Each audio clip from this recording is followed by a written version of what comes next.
All right, good morning, good afternoon, and potentially good evening, everyone. Welcome to the webinar, which is titled Accelerating Innovation with Low Code, Transforming Businesses with Operational Excellence. This webinar is brought to you by NewGen Software, which is a leading provider of a unified digital transformation platform with native process automation, content services, and also customer communication capabilities. My name is Eric Schmitz. I am a sales manager here in the US for NewGen, and I'm going to be your host and moderator for today's webinar. First off, let me go ahead and introduce our speakers for today. First off, we have John Bratincevic. John is a principal analyst at Forrester. His research focuses on citizen developers, low-code development platforms, and also digital process automation. John is also joined by Anurag Shah. Anurag Shah heads up NewGen's products and solutions divisions in the Americas and also runs sales for NewGen's enterprise business unit. Anurag's been with NewGen for about 24 years, and in his previous role had led and managed the delivery and professional services for the enterprise customers. Please make sure to stick around for the end of today's presentation. We're going to open it up to any questions that anybody might have. For these questions, we go ahead and request that you type them in the question window of your GoToWebinar at any time. And then after that, after the webinar is over, our experts will go ahead and get back to you. So without any further ado, I'm going to go ahead and invite John to go ahead and get us started. Go ahead, John. Thanks for that introduction. Today, I'm going to talk about low-code's role in the digital era, because in our research, it's significant. But first, I want to talk about digital. I start every speech this way. I ask, what is digital? Forrester's definition is that digital refers to business models with the technology at the core. So whatever the business is, technology is at the center of it. I like to reframe this a little. I like to say that if a firm's really digital, that means that software is an expression of the business. That is everything about a firm, everything. Its policies, its processes, its procedures, its data, its know-how, all of it has to be quickly turned into software and then continuously improved and changed as the business changes. That's what being digital really means in the real world in concrete terms. But that's hard to do. How do you do it? It's hard. One reason it's hard is that there aren't enough software developers to go around. You can look at data on this, the Bureau of Legal Statistics in North America, for example, or data from other government entities, and you'll see that the demand for developers far outstrips the supply. And if you talk to any enterprise software leader, they'll tell you the same thing. Developers are hard to find, and when you can find them, they're kind of expensive, and they want to be working on cool things, right? It's hard to keep up with the demand for developers, basically. And this is what has led to the brutal and undigital condition of most firms, which is a great deal of most companies runs either on analog tools or poor analog metaphors. So this is a data point from a survey we do every year on process automation. And in that survey, we ask people how they're running their processes. And as of the last cycle of that, 76% of firms say they have at least a few paper-based processes still running in their companies. And 97% of firms still have electronic manual routing, which is basically passing spreadsheets around. So this is not digital. It's the opposite of digital. It's messy and it's invisible and it breaks. But it's the natural result of both undervaluing what being digital really means, undervaluing that need to turn everything about your business into software and change it in real time, or it's the natural outcome of not being able to do it even if you know it needs to be done because you can't find the developers you need or you know the tools, the techniques to do it, right? Being digital and turning everything into software and changing it organically is a really hard thing to do. And this is where low code comes in. I cover low code for Forrester. We coined the term low code some years ago, but I find it's often necessary to define it for the audience. So here's our definition. Low code development platforms are platforms for making software, but instead of using code to write that software, like in that box on the upper left, the hundreds or thousands of lines of code that a coder would write, these products provide visual declarative abstractions for making software. So for example, you might have a WYSIWYG canvas where you drag components onto a screen and move them around and resize them. Or you might have a process diagram where you notate your business process in visual notation, and then an engine runs it for you. So not coding, visual declarative tools to make the applications instead. The benefits of this approach at this point are pretty well documented. Low code's a lot faster than high code. I say about 60 to 70% faster on average. That's the rule of thumb, depending on the use case and the platform, of course. Low code applications tend to be much more adaptable, not just because they're faster to change things, right? To change the application you made, but also there's a lot of inbuilt quality checks, a lot of dependency checkers and built-in testing and that sort of thing to make sure the changes you make don't break stuff, which really makes it possible for you to change what you need and experiment in an ongoing way and tends to lead to more experimentation in your solutions. And then finally, the really disruptive thing is that when you don't have coders writing the code, that means non-coders, even business people, can write applications for you. And we call that citizen development, when a business person outside of technology teams or IT uses tools like low code to write software instead. So low code tools are pretty powerful. And for that reason, we find that adoption is growing quite a bit. Also, I should mention a little bit of what low code is beyond just the visual abstractions. You'll see a lot of software vendors out there today where they say we're low code for X or low code for Y, very discrete, specific parts of the stack. But when we cover low code at Forrester, we're talking about general purpose low code. We're talking about a bucket of components, basically, for making everything you need for a complete web or mobile application. So you have tooling components for data and integrations, right? So you can model your data and you can integrate the different data sources and that kind of thing. You should have tooling for process automation. So you should have a stateful workflow engine. Typically, that's a pretty common feature. You may have tools for content automation and managing and versioning content and that sort of thing. Content management use cases are sometimes covered. You should have obviously all the tooling for creating user experiences, for making screens and dashboards and forms and different kinds of experiences and that kind of stuff, including mobile specific tools in many cases. And then you need a development approach to go with it. Typically, there's a full DevOps approach that comes in the box. You get your different environments and your CI/CD and your version control and some degree of testing and test automation and that sort of thing. So if you were to sum it up, low code isn't just visual declarative abstraction, though that's a requirement and part of the definition.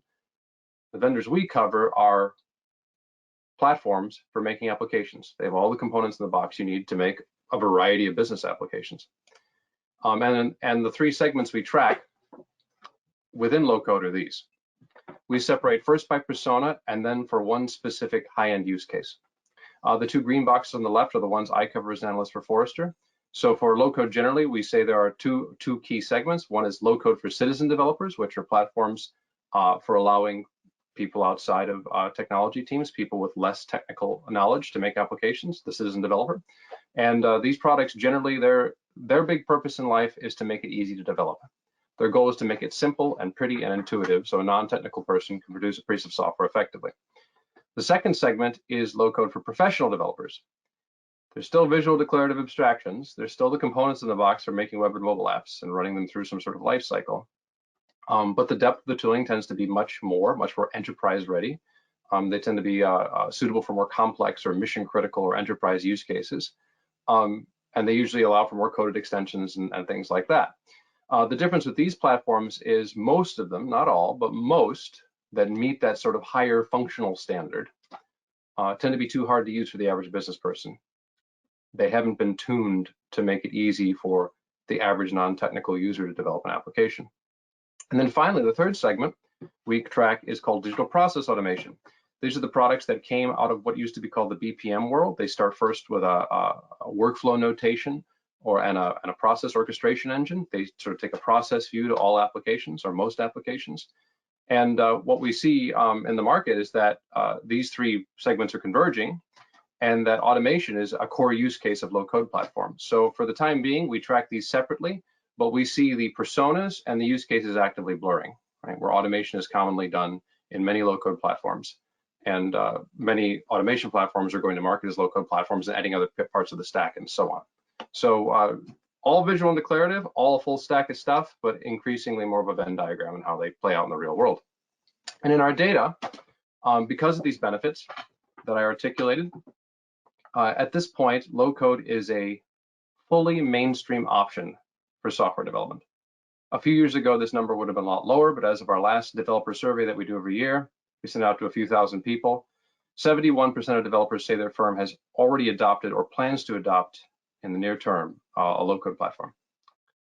So it's no longer for a specific area, it's no longer for a specific use case, it's no longer for small things, some people kind of presume that. it's pretty mainstream for serious software development now. We say that it's kind of table stakes for any software shop. And to make the point about the general purpose nature of these products, here's another data point from that same survey.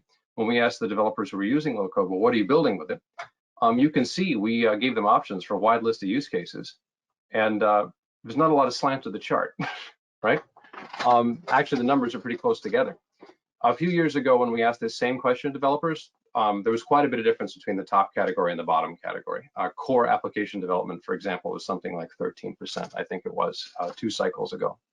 But now, when we ask this question, you can see the top use case is a very significant one, complete customer-facing applications, so a pretty critical need.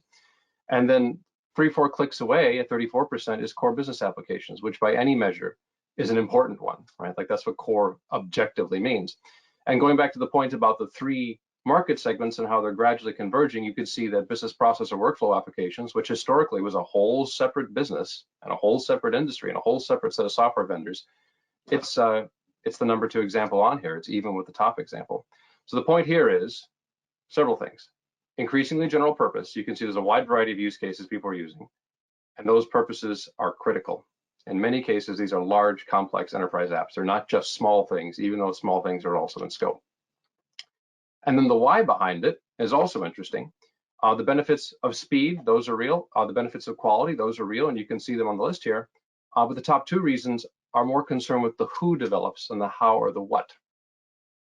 And this aligns with our increase. What we have found is that most firms that are adopting low code, they expect all those other benefits, but the big thing they're going for is expanding the developer pool, getting more people to develop and decentralizing development.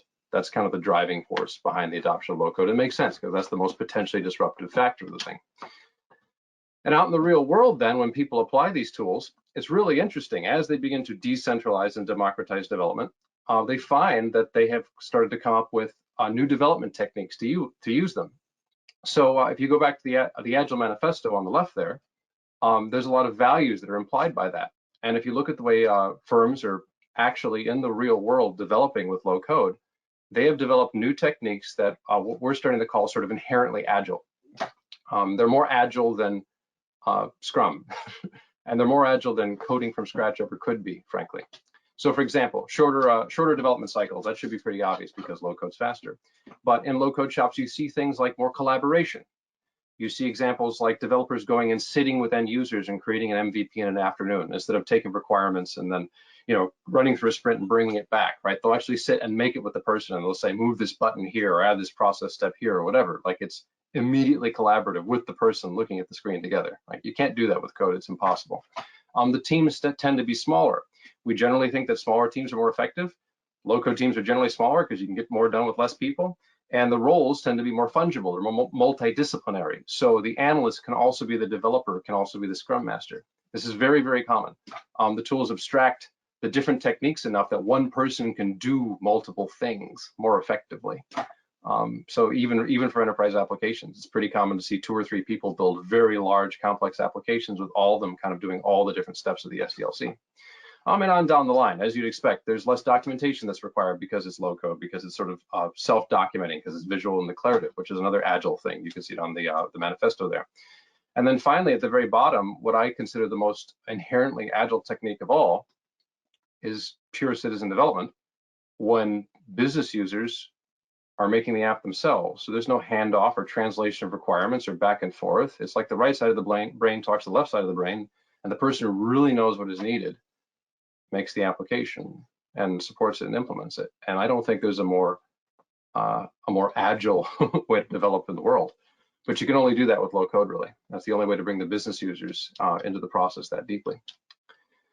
Also, this is really interesting, supporting that point about the changes to development practices and developers that low code enables.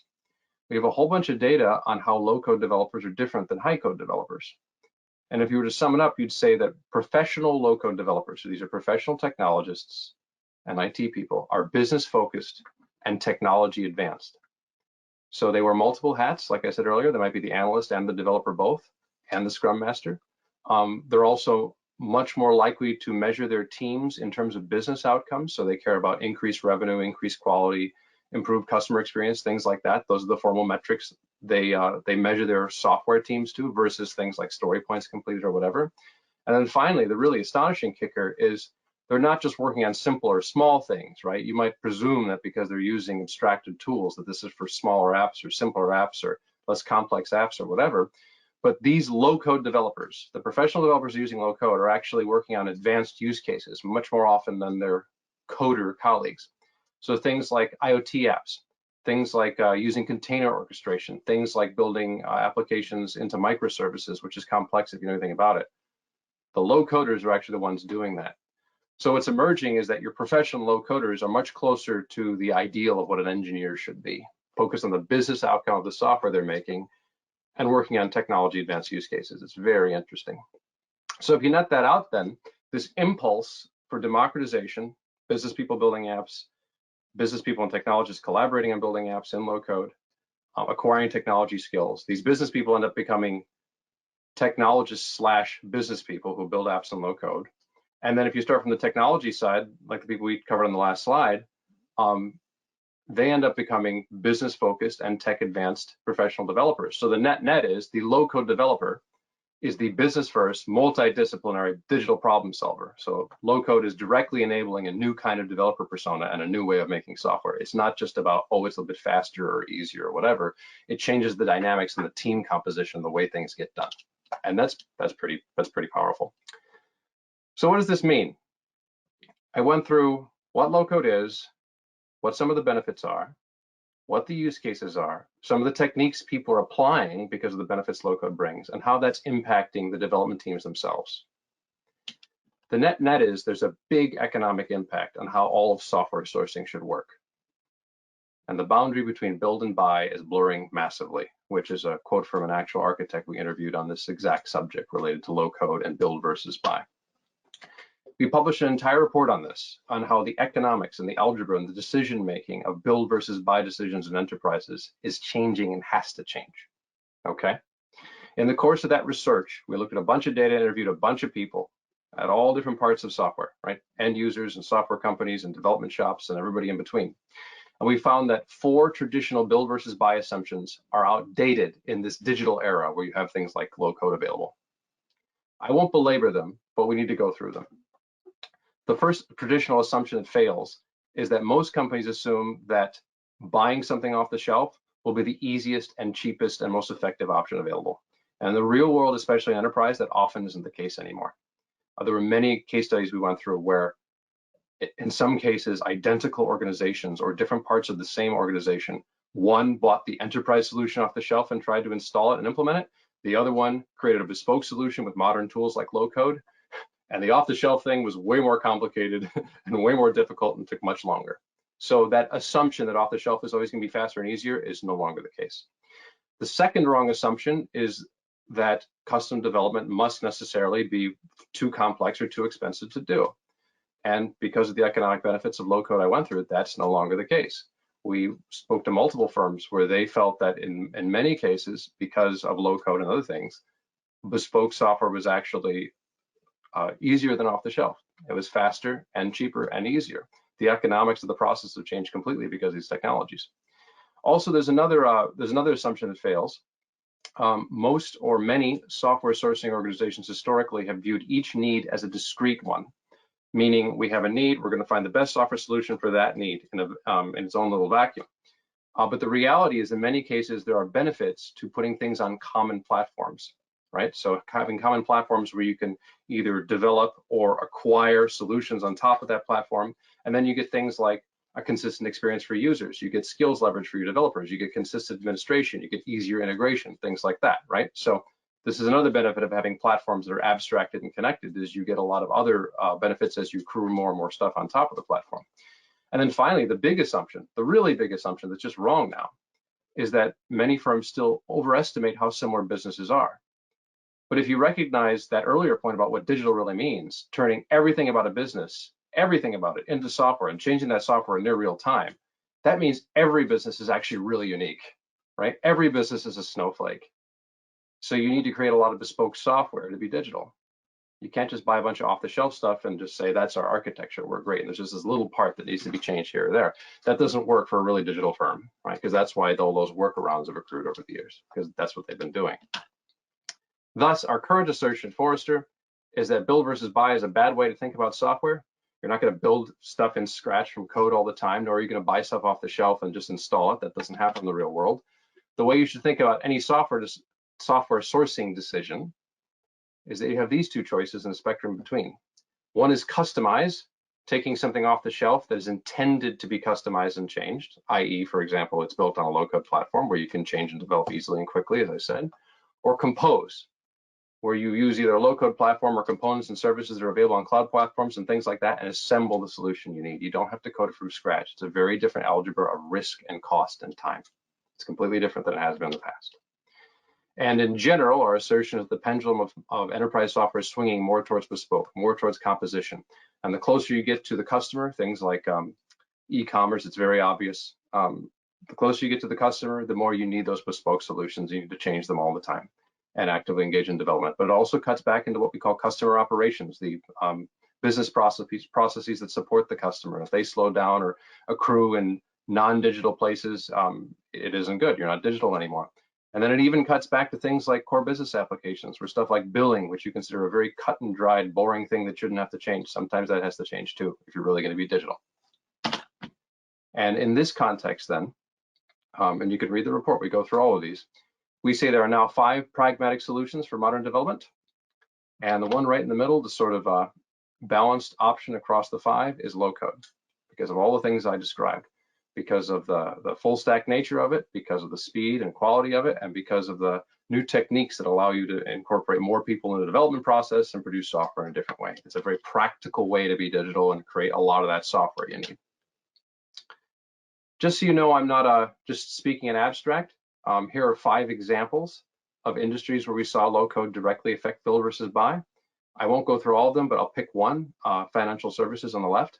A really good example of this was a firm that had a large core modernization project, a bank in Europe, and they assessed some of the large off-the-shelf software packages for banking, which if you know anything about that industry, there's some very substantial software for the purpose. And they assessed coding from scratch. And what they actually settled on was developing a bespoke solution on a low-code platform instead. So they didn't build, they didn't buy, they composed. And the net of it was better, faster, and cheaper than all of those options. It was a very high quality solution. They ended up replacing 70% of their core applications in this large European bank. They ended up being able to enter some new businesses, different kinds of financial products they were able to offer customers quickly. And they in fact got so good at it that they started selling the technology to other banks as well. So they didn't build, they didn't buy, they composed. It was better and faster and cheaper. So low code directly affect the economics and the decision making of build versus buy for a large core modernization project. And we've seen similar examples in very different environments and very different implementation patterns as well. We've seen companies where they've implemented a citizen developer strategy and provided a platform to the business. And a few years later, they find themselves systematically shutting down SaaS apps and rolling them into the platform because everybody can make an app now and the economics have changed across a variety of industries. So low code really does fundamentally change the decision making of how you get a software solution out the door. So our recommendations, I think at this point, are pretty obvious. I don't know an analyst at Forrester disagrees. We think everybody should have a low code platform in their stack. It's kind of table stakes at this point. Also, we recommend that when you have a software solution you need to deliver, you should consider compose very seriously. If you're going to buy a solution, make sure it is something that you can change very easily, that it is highly customizable with quality and so on, and it is a good price and so on. And if you can't something like that, don't just reflexively buy an app because you assume that's the easiest thing. You should strongly consider composing a bespoke solution using something like low code. Also, you should federate and democratize development and try to find more developers that way because you're going to need them to be digital. That's kind of the whole thing you're trying to do here. And use this new community of developers to kickstart a continuous improvement culture in software. That's what we see happening in these firms when they really bring low code to the business and start collaborating on the platform and going back and forth. They start experimenting more and really pursuing quality together in software. And then finally, I mean, the whole point of this is to be digital. Digitize everything always, turn everything about your business into software and change it in near real time. And the point is express the business in software because that's what being digital really means. And as I've said many times now, our assertion is low code is one of the most pragmatic and practical ways in the real world to do it. So with that, I will hand it back over.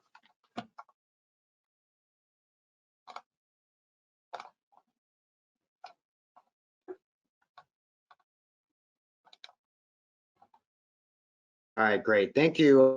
Thank you so much, John, for that. Those great inputs and going over, this very important topics within your presentation.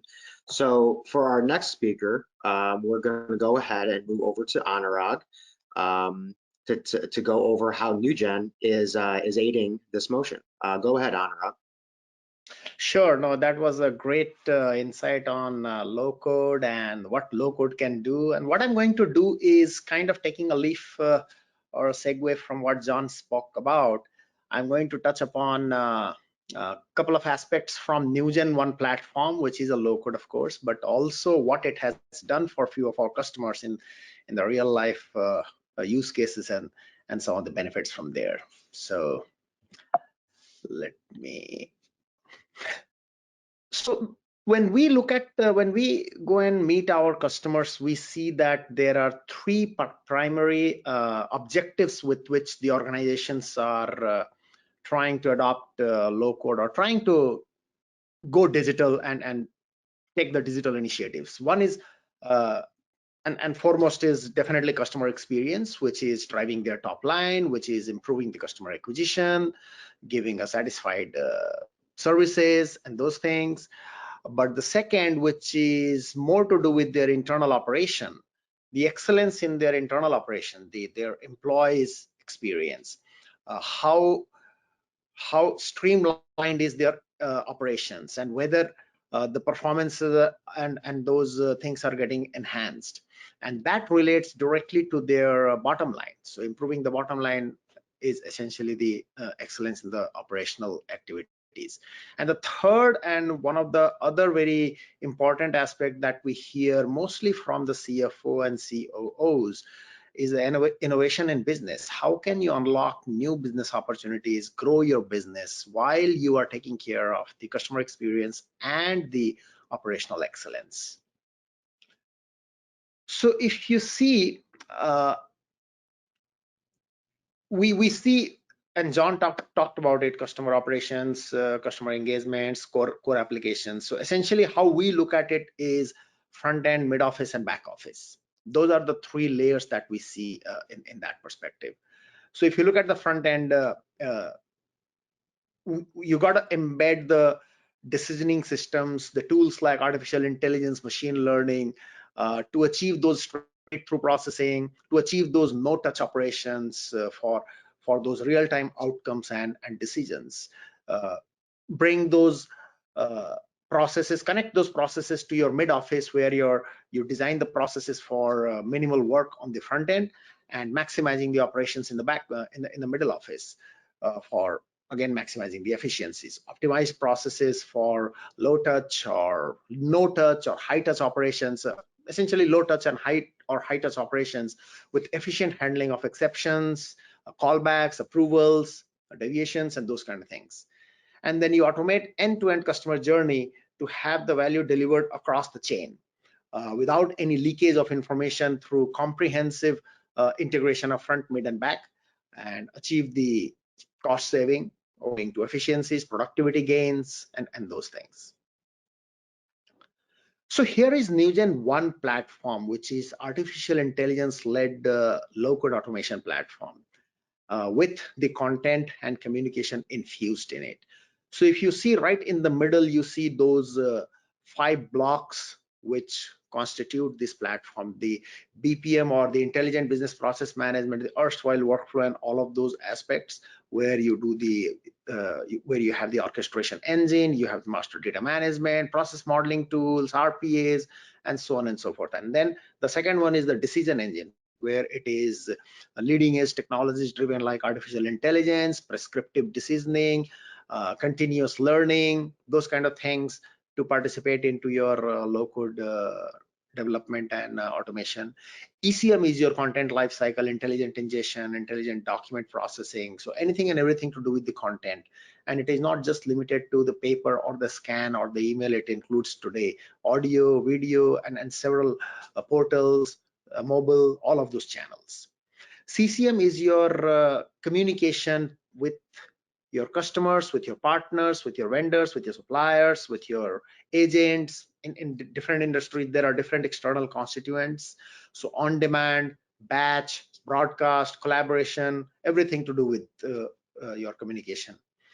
And of course, the cloud, artificial intelligence led cloud, automated life cycles, analytics, visualization, process insights, and all of these with an integration framework to expose the omni-channel customer journey experience: web, mobile, tablet, portal, smart, work desks, and underneath all of these, a complete governance and control where you are able to do your audits, your compliance, statutory guidelines, regulatory guidelines, rights management, CI/CD, DevOps on the cloud. I'm going to touch upon those aspects a little later.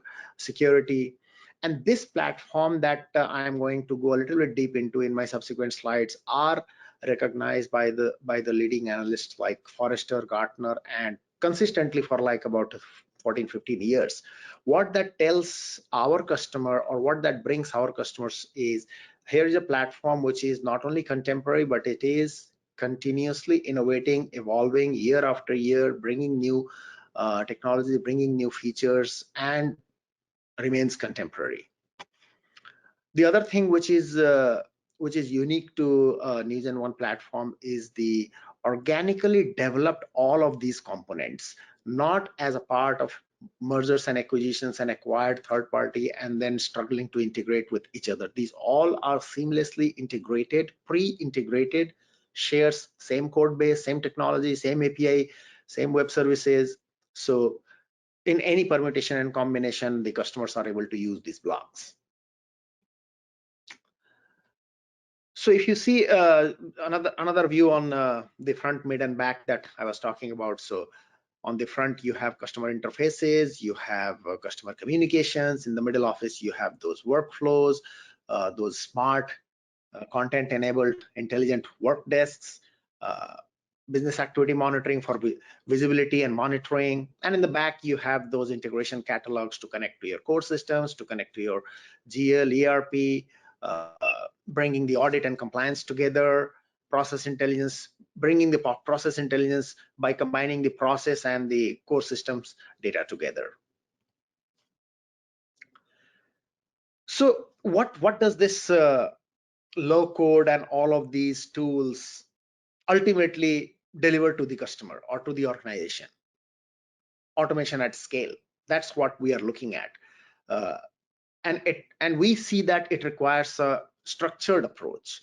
John talked about low code being agile, low code being flexible, low code being business centric, bringing citizens, bringing professional developers all together, and using all of those in a defined and structured approach.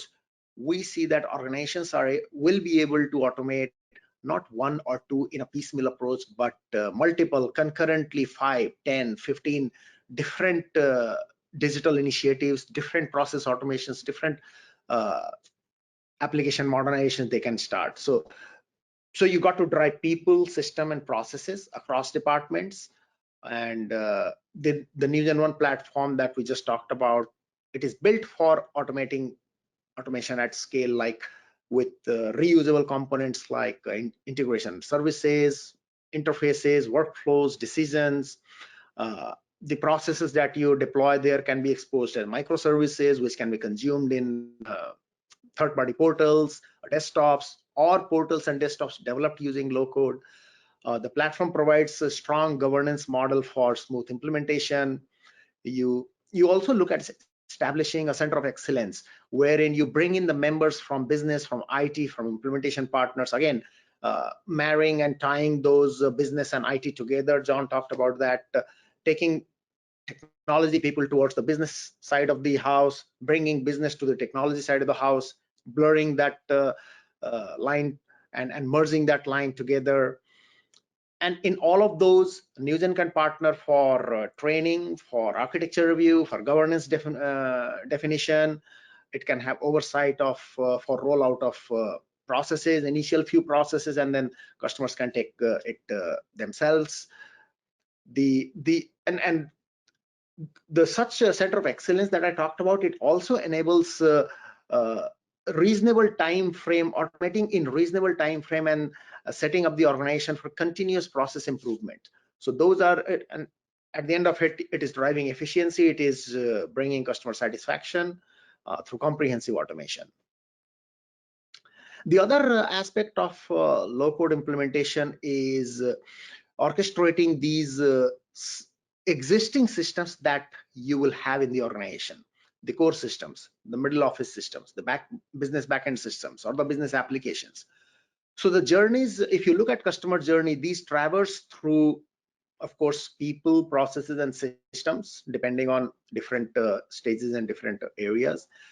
So there we are looking at building comprehensive journeys around these legacy systems for completing them, for making them visible, for monitoring the execution, for modernizing them, and we are also looking at orchestrating the flow, the logic, by integrating the decisions, monitoring the execution, bringing the escalations, the raising alerts, alarms on delays, bottlenecks, eliminating blind spots, bringing visibility control, and committing to certain service level agreements, certain turn times, and all of these using modeling driven business activity monitoring, the visual business activity monitoring BAM tool, which aids. So we are looking at aiding these orchestration using configured integrations via catalog of services, APIs, and web services to take the best of the applications which are existing in the organizations, which are your core systems, take the best out of that, bring it to the orchestration layer, use RPAs to replace repetitive and manual tasks where integrations are not possible, and so on and so forth. So essentially the idea is to leverage what is working best in the organization, but bring the low code in as an orchestration on top of it to not only modernize, but also to enhance, complement, and supplement. Let's look at artificial intelligence. John also talked about declarative, more visual, more business-centric, techno-functional usage of the platform. So here is a artificial intelligence modeling where Newgen brings in its Newgen One platform, where we are saying that the entire artificial intelligence modeling can be done without programming, taken to the business people. So there are data ops where pre-built data connectors for faster data integration, handle massive scale data. Then there is this model experimentation where drag and drop tools are available in the studio for rapid model development, experimentation, evaluation. And then you deploy that, you monitor that, and it allows you to manage the machine learning models in production. And then it also gives you a visible explanation of the AI model. It predicts through a visual reports so that it is easier for the business community to understand what has been done. And then you automate recurring tasks, like in different industries, there could be different recurring tasks, machine learning and model deployment, retraining. So all of these have been democratized on the platform. So you don't need an army of Python engineers or data scientists or data engineers to include or to infuse artificial intelligence in your digital transformation initiatives. We also come across such situations where there are high velocity processes and high velocity contents which are required to be taken care of. So organizations have these and they need those high velocity processes and contents to be dynamically scaled to be able to identify those work steps, those activities which are probably seasonal in nature, and that's why there are peaks happening. And then you want to architect those into, let's say, separate container so that it is able to scale at peak times and then come back in the regular processing phases. The interfaces, the processes, the applications, these all can be rendered as composite functional microservices and achieve those component level scaling. So again, the composable architecture or compost architecture of the applications. And then For example, let's say you handle high velocity and large format multimedia content, audio, video, and there you may want to utilize certain things like CDN containers, native storage capabilities on cloud to enable those anywhere and anytime secure access to all the content for an efficient remote distributed work environment, streaming on a host of devices. So all of those are taken care of in such business situations. Cloud is a no-brainer, and we want to be cloud native. Cloud is not just taking your process and business or applications on a server on a cloud. Cloud is being native to the cloud, and NewgenOne platform is native for Amazon Web Services and Microsoft Azure. When we say native, we mean that all the native functionalities, the native capabilities of the clouds are inherently used in the platform. So you are able to utilize the power of dynamic scaling through Dockers, through containers. You have those error-free rollout across environments using CI/CD pipelines. You can, and it also gives you flexibility. You can deploy it on-prem, on Newgen hosted cloud, or on Origination hosted cloud, or in a hybrid mode. So you are able to transition your existing on-prem deployment to cloud for obvious benefits.